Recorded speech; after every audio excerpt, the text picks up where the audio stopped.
वह चाहता है कि उसका जीवन हमेशा सुखमय और आनंद में बना रहे। लेकिन अगर घर परिवार में झगड़ा होता रहे तो हम अपना जीवन किस प्रकार से आनंद में बिता सकते हैं? हम अपना जीवन सही प्रकार से कैसे जी सकते हैं?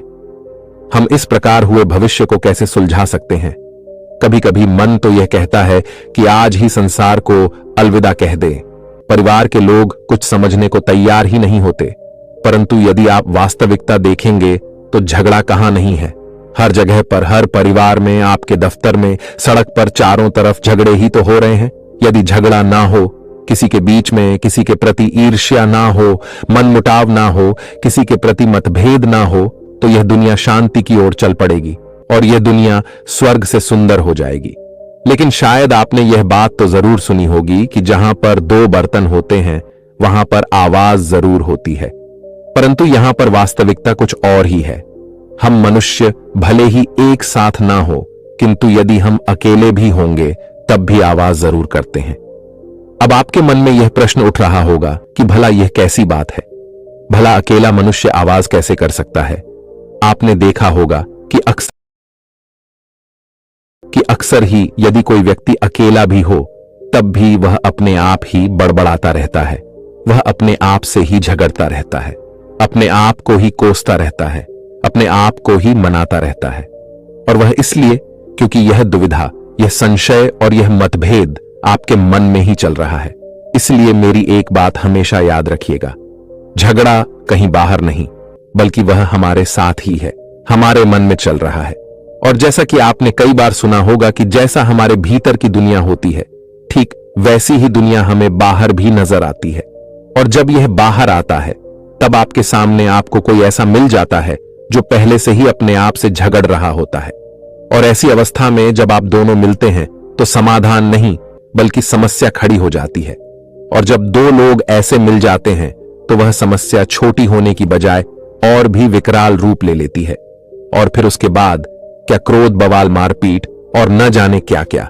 परंतु क्रोध के आवेश में आने के बाद जब हम यह सब कुछ कर चुके होते हैं और फिर जैसे जैसे हमारा मन शांत होता है, हमारा क्रोध शांत होता है, उसके बाद हम मासूम हो जाते हैं।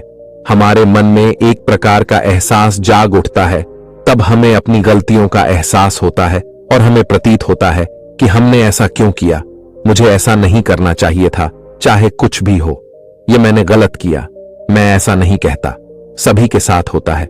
कुछ को अपनी गलतियों का एहसास हो जाता है, परंतु कुछ तो अड़ियल होते हैं, वह अपनी गलतियां कभी मानना ही नहीं चाहते। पता नहीं कुछ लोग जैसे महात्मा बुद्ध, महावीर, कबीर, गुरु नानक, जितने भी महापुरुष हैं, वह कैसे हर किसी समस्या का समाधान देते थे? यह प्रश्न तो आपके मन में भी उठता होगा। तो इसका सीधा सा जवाब यह है, उनका मन शांत था। उनका अपने आप से कभी कोई झगड़ा नहीं चलता था। वह भीतर से पूरी तरह से शांत थे और बाहरी दुनिया में उनके सामने चाहे कुछ भी क्यों ना हो रहा हो, उससे उनके जीवन पर कभी कोई फर्क नहीं पड़ता था। और जो व्यक्ति इसी तरह से शांत होना जानता है, जिसके भीतर किसी प्रकार का द्वंद नहीं चल रहा, जिसका मन बिल्कुल शांत है, ऐसे व्यक्ति को जब आप अपनी समस्या बताते हैं तो वह शांत रूप से उस समस्या के समाधान के बारे में सोच पाता है। वह वास्तविक रूप में उस समस्या के बीच में छुपे हुए उस समाधान को भी देख पाता है। परंतु हम नहीं देख पाते और हम देखेंगे भी कैसे? क्योंकि हम तो परेशान हैं, चिंतित है। हमें तो केवल समस्या नजर आ रही है और हम उसका समाधान चाहते हैं। हम तो बस सोच में डूबे रहते हैं कि किसी तरह से बस मुझे इस समस्या से छुटकारा मिल जाए। और यही द्वंद युद्ध आपके मन के भीतर भी चल रहा होता है। और यह झगड़ा कभी समाप्त होने का नाम ही नहीं लेता, बल्कि वह निरंतर दिन प्रतिदिन बढ़ता ही चला जाता है। जिस प्रकार अभी आपके मन में एक द्वंद युद्ध चल रहा है, आप यह सोच रहे हैं कि हम सभी ने इतनी सारी बेकार की बातें तो कर ली, लेकिन अब तक हमने यह नहीं जाना कि आखिर घर के झगड़ों को किस प्रकार सुलझाया जाए, घर में किस प्रकार शांति लाई जाए, कैसे आपका घर ऐसा बन सकेगा जहां आकर आपको भी सुकून मिले, ना कि आपका सुकून छिन जाए। घर एक ऐसी ही जगह है जहां आकर आपको सुकून मिलता है, परंतु अधिकांश लोगों के घर आने के बाद उनका सुकून छिन जाता है और फिर ऐसे लोग अलग अलग राहों पर निकल पड़ते हैं, अर्थात वे लोग गलत राह पकड़ लेते हैं। जैसे कि मदिरापान या फिर तरह तरह के गलत चीजों का उपयोग करने लग जाते हैं, परंतु वह यह भूल जाते हैं कि इससे उनकी समस्या का कोई समाधान नहीं होने वाला, बल्कि आने वाले समय में उनके लिए एक और बड़ी समस्या खड़ी हो जाएगी। तो अब यहां पर प्रश्न यह है कि फिर हमें ऐसी अवस्था में क्या करना चाहिए? हमें घर पर किस प्रकार से शांति लानी चाहिए? किस प्रकार से हमारे घर में सुकून आएगा? तो चलिए इसे एक बौद्ध कहानी के माध्यम से समझते हैं। बहुत समय पहले की बात है। एक नगर में एक युवक रहता था जिसका परिवार फला फूला था और वह बहुत खुश भी रहता था। लेकिन कुछ वर्षों बाद ही उसके परिवार में झगड़े होने लगे, जिस कारण वह बहुत परेशान रहने लगा था। रोज के झगड़े देख देख कर वह बहुत चिंतित हो चुका था। वह तो घर में सुख और शांति चाहता था, पर ऐसा हो नहीं रहा था, जिसके कारण उसे क्रोध आने लगा था और वह क्रोध में कभी कभी अपना आपा भी खो बैठता था। देखते ही देखते उसके घर की यह समस्या लगातार बढ़ती ही जा रही थी। घर के सभी सदस्य आपस में लड़ते रहते, किसी की भी किसी से नहीं बनती थी। वह हर किसी को समझाने का प्रयास करता, लेकिन कोई भी उसकी एक ना सुनता। एक दिन वह युवक इन्हीं सब पर विचार करता। तभी उसके मन में ख्याल आया, मैंने तो सोचा था कि घर में सब लोग एक साथ रहेंगे, घर में सुख शांति रहेगी, हम लोग हंसते खेलते अपना जीवन यूं ही बिता देंगे। लेकिन जिस सुख शांति की तलाश में मैंने यह सब कुछ किया, वह सब तो मुझे मिल ही नहीं रहा और देखते ही देखते मुझे भी क्रोध आने लगा है। और यदि मैं भी इसी प्रकार क्रोध करता रहूंगा तो फिर घर में सुख शांति कैसे आएगी? उसने अपनी गलती समझी और उसने तरह तरह के उपाय करने शुरू किए। जो कोई भी उसे जो भी बताता वह सब कुछ करने लगा था, टोने टोटके, और यहां तक कि उसने कई प्रकार के रीति रिवाज भी अपनाए। उसने वह सब कुछ किया जो उसे पता चला, परंतु उसका कोई भी फायदा नहीं हुआ। उसकी पत्नी भी उसके साथ हर दूसरे तीसरे दिन किसी न किसी बात को लेकर उससे लड़ पड़ती थी। फिर चाहे बात कितनी भी छोटी क्यों ना हो, वह हमें लड़ते रहते, झगड़ते रहते। वह अपनी पत्नी को समझाने की कोशिश करता। वह कहता, देखो यह परिवार है और परिवार में सभी की अपनी अपनी सोच है, सभी का अपना नजरिया है। तुम छोटी छोटी बातों पर ध्यान मत दिया करो। अगर तुम उन पर ध्यान दोगी तो अपना जीवन कभी नहीं जी पाओगी। हम सभी इसी प्रकार लड़ते झगड़ते रह जाएंगे और हमें कुछ भी हासिल नहीं होगा। इस पर उसकी पत्नी जवाब देते हुए कहती है, आपको क्या लगता है कि मैं सबसे जाकर लड़ती हूं? मैं किसी से कुछ नहीं कहती, लेकिन हर किसी को मेरे काम में कमियां ही नजर आती हैं। मुझे अकेला देखकर सभी कोई कुछ ना कुछ कहता ही रहता है, और जब मैं अपने मन की बात आपसे बताती हूं तब आप भी मेरी नहीं सुनते। हाँ, मैं ही बुरी हूं। तुम्हारे तो घर वाले बहुत अच्छे हैं। अपनी पत्नी के मुख से यह सुनकर उस व्यक्ति को फिर से क्रोध आ गया। वह चाहकर भी उस समस्या का समाधान ना कर सका, बल्कि वह छोटी सी बात आखिरकार बड़ी हो ही गई। इसी प्रकार परिवार के बाकी सदस्य भी आपस में लड़ते और झगड़ते रहते, जिसे देखकर वह बहुत चिंतित और बहुत परेशान हो चुका था। घर का माहौल कुछ ऐसा हो चुका था जैसे मानो कि वहां से कहीं दूर चले जाए, कहीं दूर जहां शांति मिले, सुकून मिले। परिवार का हर एक सदस्य एक दूसरे का दुश्मन बन बैठा था। हर किसी से नफरत की जा रही थी। यह देखकर वह युवक समझ चुका था कि अब कुछ भी नहीं हो सकता, अब कुछ भी सुधारा नहीं जा सकता। इसलिए परेशान होकर वह अपने घर से बाहर निकल गया और अपना जीवन समाप्त करने के लिए वह एक ऊंची पहाड़ी पर जा पहुंचा। वह उस पहाड़ी पर खड़ा होकर कुछ सोच रहा था। तभी उसे एक आवाज सुनाई दी, बेटा वहां क्या कर रहे हो? उस आवाज को सुनकर वह युवक वहीं पर रुक गया। उसने पीछे मुड़कर देखा तो एक बहुत उसके पीछे ही खड़े थे। तभी वह युवक उन बौद्ध भिक्षु से कहता है, हे गुरुवर, आप कौन हैं? आपके चेहरे पर बड़ा तेज है। इस पर वह बहुत भिक्षु मुस्कुराने लगे और उस युवक से कहते हैं, बेटा मैं कौन हूं इस बात से कोई फर्क नहीं पड़ता, परंतु इस बात से जरूर फर्क पड़ता है कि तुम इतने दुखी क्यों हो और यहां पर क्या कर रहे हो। इस पर वह युवक उन बौद्ध भिक्षु से कहता है, हे गुरुवर, मैं बहुत परेशान हूं। मेरे घर में सुख और शांति न जाने कहां चली गई है। घर में हमेशा झगड़े होते रहते हैं। घर के सभी सदस्य आपस में लड़ते रहते हैं। वे सभी एक दूसरे के दुश्मन बन बैठे हैं। मेरी पत्नी मेरा कहा नहीं मानती। मैं उससे जो भी मना करता हूं वह वही करती है। मैंने उन सभी को समझाने की बहुत कोशिश भी की, लेकिन वे सभी मेरी एक बात सुनने तक को तैयार नहीं है। और अब तो घर का माहौल ऐसा हो चुका है कि मेरा वहां पर एक पल भी मन नहीं लगता, और इसीलिए मैं घर नहीं जाना चाहता और मैं यहां पर आया हूं, क्योंकि मुझे लगता है कि इसका केवल एक ही समाधान है, और वह है इस जिंदगी का त्याग करना। इस पर वह बौद्ध भिक्षु एक बार फिर मुस्कुराने लगे और उस युवक से कहते हैं, भंते, यह तो हर घर की कहानी है, इसमें कोई नई बात नहीं। यह तो सांसारिक जीवन है जिसमें झगड़े होते ही रहते हैं। ऐसा कोई परिवार नहीं जिसमें झगड़े ना हो।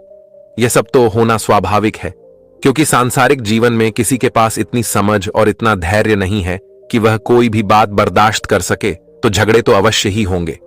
इस पर वह व्यक्ति उन गुरुवर से कहता है, किंतु हे गुरुवर, यदि रोज रोज वही झगड़े होते रहे, रोज रोज क्लेश होता रहे, तो भला उस परिवार में रहने का मन कैसे करेगा?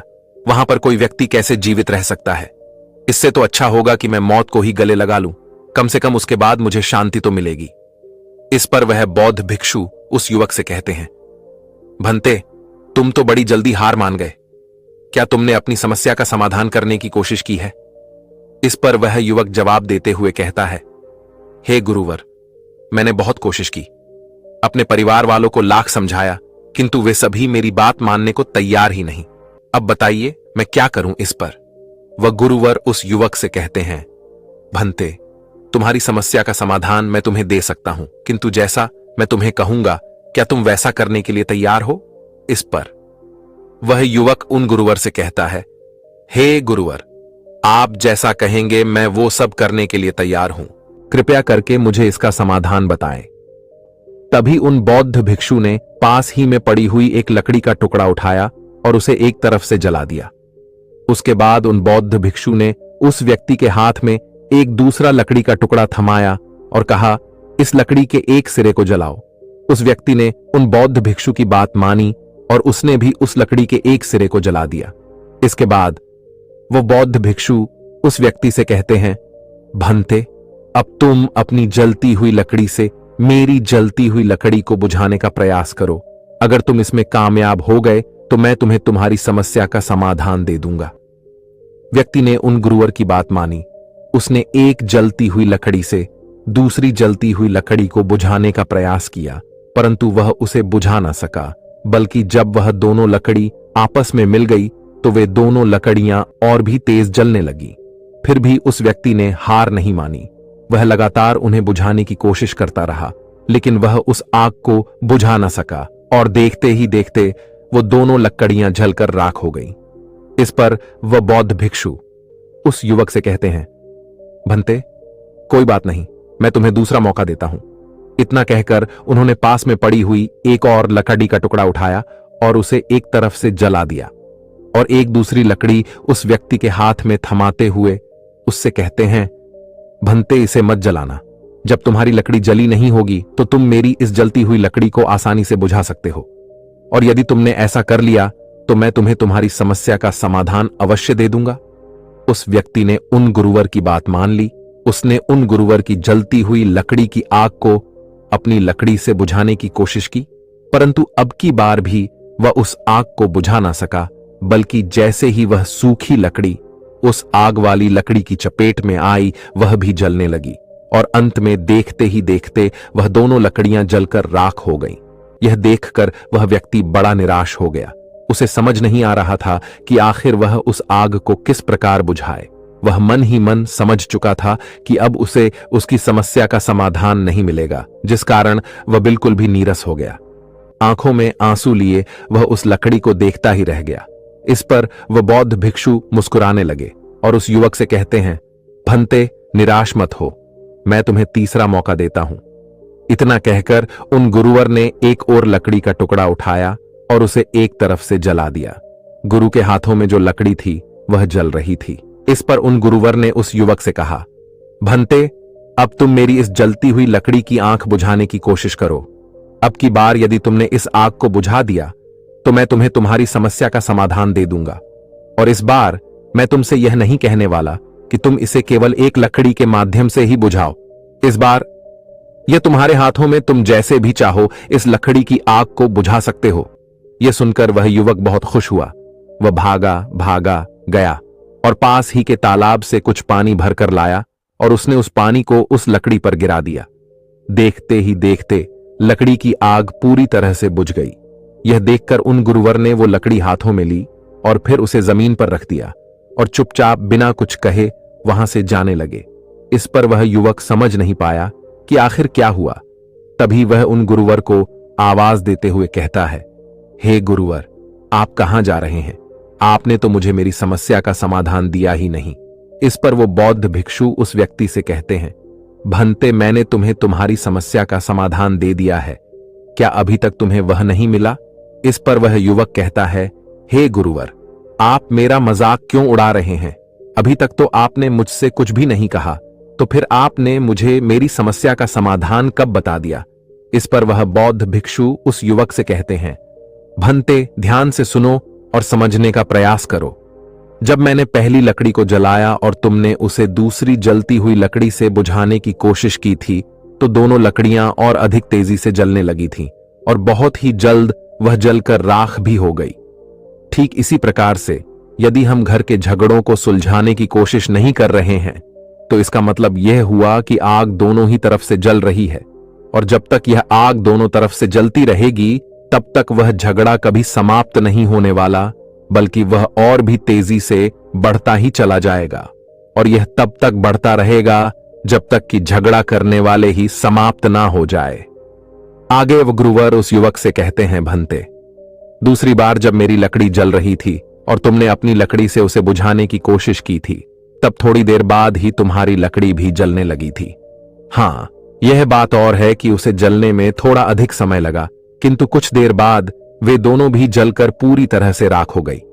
ठीक इसी प्रकार जब घर में झगड़े हो रहे हो और कोई दूसरा व्यक्ति शांत बैठा हो लेकिन उसके मन में ईंधन भरा हो, अर्थात कि उसे उस सामने वाले व्यक्ति की बातें बुरी लग रही हो और वह जबरदस्ती अपने आप पर नियंत्रण साध के बैठा हो, तब ऐसा व्यक्ति जब किसी दूसरे झगड़े करने वाले व्यक्ति के संपर्क में आता है तो वह भी जलने लगता है और दोनों ही मिलकर राख हो जाते हैं। आगे वह बौद्ध भिक्षु उस युवक से कहते हैं, भंते, तीसरी बार जब मेरी लकड़ी जल रही थी और तुमने उसे बुझाने के लिए पानी का इस्तेमाल किया, जो उसके बिल्कुल विपरीत है, उस जलती हुई लकड़ी के पानी के प्रभाव में आने से ही उस लकड़ी की आग शांत हो गई और वह बुझ गई। परंतु क्या तुमने उस पर ध्यान दिया? अब वह पहले जैसी नहीं रही। उसका कुछ हिस्सा अब जल चुका है, परंतु अब भी वह पूरी तरह जलने से बच चुकी है। ठीक इसी प्रकार जब घर में झगड़े हो रहे हो तो उस घर में किसी एक को पानी की तरह होना चाहिए, बिल्कुल शांत और शीतल। जब पानी भी आंख के प्रभाव में आता है तो उसे भी तकलीफ होती है, उसे भी कष्ट होता है, तभी तो वह भाप बनकर उड़ने लगता है, परंतु फिर भी वह आग को बुझा ही देता है। और वह लकड़ी जिसमें आग लगी हुई है वह कुछ समय के लिए गर्म रहती है, परंतु धीरे धीरे वह भी ठंडी हो जाती है। और हमारे झगड़ों की असली वजह भी यही है कि हम एक दूसरे को समझे बिना केवल अपने आप को सही मानकर दूसरे का व्यवहार वैसा रखने की कोशिश करते हैं जैसा कि हम चाहते हैं। हम दूसरों पर नियंत्रण साधना चाहते हैं, लेकिन क्यों? हम ऐसा क्यों चाहते हैं कि कोई भी हमारे वश में हो, वह केवल हमारा? कहना माने ऐसा क्यों? जबकि हम में से अधिकांश लोग जलती हुई लकड़ी की तरह है, तो कुछ लोग उस सूखी हुई लकड़ी की तरह है। हर कोई अपने अंदर ईंधन भरे हुए घूम रहा है, और जैसे ही उन्हें एक चिंगारी मिलती है कि वह जल उठते हैं, झगड़ा हो जाता है, परिवार में अनबन हो जाती है, और फिर उस झगड़े को सुलझाने वाला वहां पर कोई नहीं होता, उस आग को वहां पर बुझाने वाला कोई नहीं होता, क्योंकि हर किसी की नजर में वही सही है। इस पर वह युवक उन गुरुवर से कहता है, हे गुरुवर, आप सत्य कहते हैं, परंतु कृपया करके मुझे यह बताइए कि पानी की तरह कैसे बना जाए। इस पर वह बौद्ध भिक्षु उस युवक को जवाब देते हुए कहते हैं, भंते, शांत होकर दूसरों के लिए मन में बैर ना रखकर और यह समझकर कि झगड़े का हल झगड़ा नहीं होता, झगड़े का हल तो समाधान होता है, और समाधान प्रेम से होता है। प्रेम ही वह पानी है जो बड़े बड़े झगड़े को शांत करने की क्षमता रखता है। अपने भीतर नफरत की जगह प्रेम उत्पन्न करो और ऐसे बन जाओ कि कोई तुम्हें लाख जलाने की कोशिश क्यों ना कर ले, पर तुम शांत बने रहो। आगे वह गुरुवर उस युवक से कहते हैं, भंते, समझने की कोशिश करो, जीवन इन छोटे छोटे झगड़ों में नहीं है। जिसने भी इन छोटे मोटे झगड़ों में अपना जीवन नष्ट कर दिया, वह अपना जीवन कभी नहीं जी सकता और तुम भी वही गलती कर रहे हो। इसलिए घर वापस जाओ। पानी की तरह शांत होकर अपने घर वालों को समझाने की कोशिश करो। उन्हें अपने पास बुलाओ, क्योंकि सभी ईंधन लिए घूम रहे हैं, इसलिए उनमें फिर से झगड़ा होने की संभावना है। परंतु अगर तुम शांत रहोगे तो तुम उन पर नियंत्रण भी साध सकोगे, अर्थात तुम उन्हें अलग अलग समझा सकते हो और समस्या की जड़ तक पहुंच सकते हो। और एक बार यदि तुम उसकी जड़ तक पहुंच गए तो तुम उसका समाधान भी अवश्य ही खोज लोगे। ज्यादातर झगड़े इसलिए नहीं रुक पाते क्योंकि वह झगड़े का समाधान झगड़े से करने की कोशिश करते हैं, और तुम भी यही कर रहे हो। इसलिए लड़ो मत, लड़ने से कुछ हासिल नहीं होगा। शांति रखो, समाधान अवश्य नजर आएगा। इतना कहकर वह बौद्ध भिक्षु शांत हो गए और वह युवक उन बौद्ध भिक्षु के चरणों में जा गिरा और उनसे कहने लगा, हे गुरुवर, आपने बिल्कुल सत्य कहा। अब से मैं शीतल जल की तरह रहने की कोशिश करूंगा, सभी को समझाने की कोशिश करूंगा, क्योंकि अब मैं समझ चुका हूं कि मेरे घर की झगड़े की असली वजह मैं खुद ही हूं। सबसे बड़ा ईंधन या चिंगारी आज मैं अपने भीतर ही लेकर घूम रहा हूं, जिसकी वजह से बार बार ना चाहते हुए भी घर में कलह हो ही जाता है। मैं चाहता तो आसानी से शांत रह सकता था, किंतु मैं दूसरों पर नियंत्रण साधना चाहता हूं, दूसरों को अपने वश में रखना चाहता हूं। मैं चाहता हूं कि लोग मेरी बात माने, मेरे परिवार का हर एक सदस्य मेरी हर एक बात का पालन करे। लेकिन अब मैं समझ चुका हूं कि यह सब मेरी वजह से ही हुआ है। किंतु अब से मैं आपसे वादा करता हूं कि मैं अपने आप को संभाल कर रखूंगा। मैं एक शीतल जल की तरह रहूंगा और अपने घर में कभी झगड़े नहीं होने दूंगा। इतना कहकर वह उन गुरु को प्रणाम करके वापस घर लौट आता है और सभी से अकेले में बात करता है और समस्या को सुलझाने का प्रयास करता है। दोस्तों, कहीं आप भी तो झगड़े को झगड़े से सुलझाने का प्रयास नहीं कर रहे? अगर हां, तो क्या उस झगड़े का समाधान निकल पाया या नहीं? दोस्तों, एक बार की बात है, एक युवक एक गुरु के पास आया और समस्याएं उत्पन्न होने लगेंगी। किंतु ऐसी अवस्था में आपको ऐसा लगता है कि जब आप किसी चिकित्सक के पास जाएंगे तो वह आपको कोई ना कोई औषधि दे देगा और फिर आप पूरी तरह से स्वस्थ हो जाएंगे। तो आपका सोचना सही है, किंतु केवल कुछ हद तक। वास्तविकता में अगर आप अपने शरीर के साथ ऐसी स्थिति उत्पन्न करते हैं जहां आपको किसी चिकित्सक के पास जाना पड़े, तब आप जानबूझकर अपने शरीर को कमजोर कर रहे हैं और दवा के रूप में भी आप उसे जहर ही दे रहे हैं। भले ही उन औषधियों को खाकर आप अच्छा महसूस करें, किंतु इस पर वह गुरुवर उस युवक से कहते हैं, बेटा, तुमने अपने आसपास देखा ही होगा कि लोग तरह तरह के नशीले पदार्थों का सेवन करते हैं। कोई मदिरा पान करता है तो कोई तंबाकू, वहीं पर कोई मिलावट का खाना खा रहा है तो कोई तली भूनी चीजों का स्वाद ले रहा है। यदि आप अपने शरीर को स्वस्थ नहीं खिलाएंगे तो वह स्वस्थ कैसे रहेगा? क्योंकि हम में से अधिकांश लोग तो केवल आजकल स्वाद के लिए ही भोजन करते हैं। उन्हें अपने शरीर को स्वस्थ नहीं रखना, बल्कि उन्हें तो अपना केवल पेट भरना है। किंतु वह यह भूल जाते हैं कि वह पेट भर क्यों रहे हैं, ताकि उनका शरीर स्वस्थ और तंदुरुस्त रहे, उनके शरीर को एक चुस्ती और स्फूर्ति मिल सके, वह ताकत मिल सके, वह ऊर्जा मिल सके, ताकि वह दिन भर कार्य कर सके। लेकिन वह इन चीजों पर ध्यान नहीं देना चाहते। आगे गुरुवर उसी वक्त से कहते हैं, बेटा, जब आप ध्यान करते हैं तो ध्यान के भी कुछ नियम है, और जब आप उन नियमों का पालन करते हैं तो आपका ध्यान बहुत अच्छा लगता है, अर्थात आप ध्यान में गहरे उतर पाते हैं और वह ध्यान आपके शरीर के लिए भी काफी कारगर होता है। इसके लिए आप सुबह नियमित 4 से 5 बजे के बीच में उठकर नहा धोकर सुबह सुबह ध्यान करने बैठ सकते हैं। इस समय आप ध्यान में गहरे उतर सकते हैं। और यदि आपकी यह समस्या है कि आपके पास उस समय पर समय नहीं है, तो आपको जब भी समय मिले आप ध्यान करने बैठ जाओ।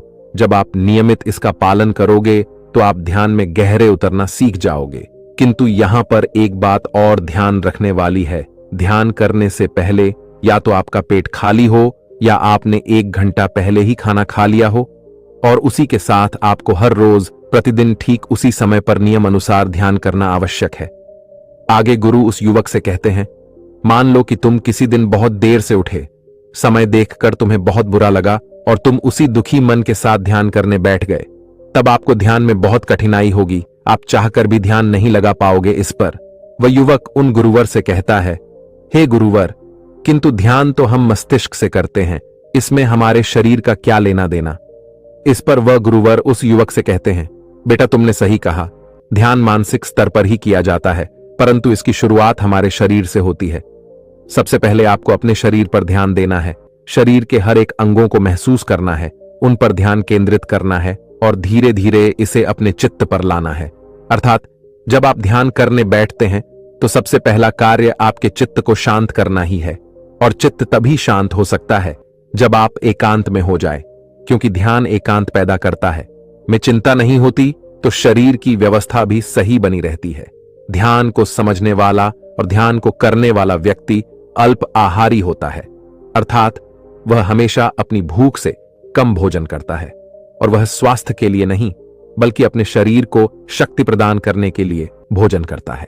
वह हमेशा एक स्वस्थ भोजन करता है, जिस कारण शरीर को उचित मात्रा में शक्ति मिल पाती है और वह बीमारियों से लड़ने में पूरी तरह से सक्षम हो पाता है। इस पर वह व्यक्ति उन गुरुवर से एक और प्रश्न करते हुए कहता है, हे गुरुवर, क्या ध्यान करने से शरीर में मौजूद पहले से किसी भी बीमारी को ठीक किया जा सकता है? इस पर अब गुरुवर उस युवक के इस प्रश्न का जवाब देते हुए कहते हैं, बेटा यह बिल्कुल सत्य है कि अगर आप गहरे ध्यान में अपने आप को ले जाएं तो सबसे पहले यह ध्यान आपके बाहर की दिनचर्या को ही ठीक करता है, अर्थात वह आपके मन और दिमाग को सही रास्ते पर ले आता है, जिस कारण आपका शरीर खुद ब खुद स्वस्थ होने लगता है। और यदि वह पहले से स्वस्थ नहीं है तो वह खुद को ठीक करने की पूरी कोशिश करने लगता है, और ऐसी अवस्था में शरीर अपने भीतर मौजूद पहले से ही बीमारी को ठीक करने की पूरी कोशिश करने लगता है। जब हम गहरे ध्यान में होते हैं तब हम अपने मूलाधार चक्र से शुरुआत करते हैं, जो ऊर्जा का भरा है। हमारा शरीर, हमारा मन, हमारा मस्तिष्क जो कुछ भी कर रहा है वह अपने मूलाधार से उत्पन्न थोड़ी सी ऊर्जा से ही चल रहा है, परंतु अगर इसकी ऊर्जा को एकत्रित किया जाए और उसे ठीक प्रकार से इस्तेमाल किया जाए, अर्थात क्रोध ना किया जाए, नफरत ना की जाए, लालच, इच्छा और कामना में ना फंसा जाए, बल्कि उसकी ऊर्जा को एक सात्विक तरीके से उसका इस्तेमाल किया जाए और अपने ध्यान को और गहरा बनाने की कोशिश की जाए, तब हमारा शरीर उस स्थिति में पहुंच जाता है जिस स्थिति में वह सोते समय होता है।